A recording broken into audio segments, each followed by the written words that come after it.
your 10% off. Okay, we're gonna move next to the pink coral, which you're gonna see a clock on the screen immediately.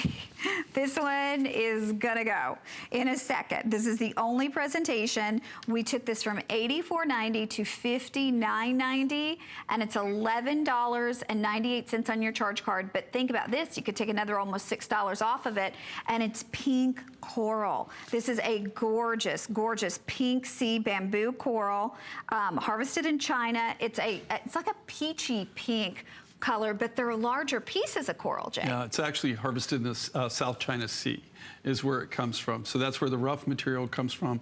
This was all harvested probably 70s or maybe mid 80s, late 80s is when they actually originally harvested the material. This is making it look more like a red or a little pinker than it really is. It's more of like a light pink color, what they call angel skin when you see it. Here again, we had one of these pieces on before. We had a 3-strand. We sold out on that. There's not a lot of this material, and we don't get it, and we never have any kind of like huge volume on it. But this is one of my favorite colors of coral that we actually do. This real soft, like a pink, kind of like a peachy pink color to it. But let's talk about why we can't go get coral, because I mean, we try, and trust me, if anybody could get it, Jay could get it, but it is an organic gemstone, and it is one of the most protected gemstones in the world, right, Jay? You know, coral, just like a lot of the organic materials, or what they call organic gemstones, or is all protected under what they call the CITES program. The CITES programs, when over 156 countries got together, and they decided to not allow the importation or the trafficking of certain materials. Coral is one of the ones that is highly controlled, which it should be. You know, they also, any kind of ivory, any kind of animal product like tortoise shell, any of that is all covered underneath what they call the CITES program. So you not only have to show orientation, you have to show that it was legally harvested, you have to show that it's not an endangered species, you have to have different licenses, even though maybe it's legal under the CITES program to have it, to possess it.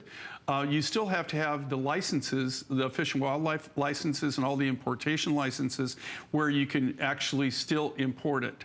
And then where you can make it into jewelry. And here again, that all has to be documented. It's not like it has to travel with the paperwork. You have to prove where you got it, the origin of it, the genus and species of the coral material. Was it legally harvested? When was it harvested?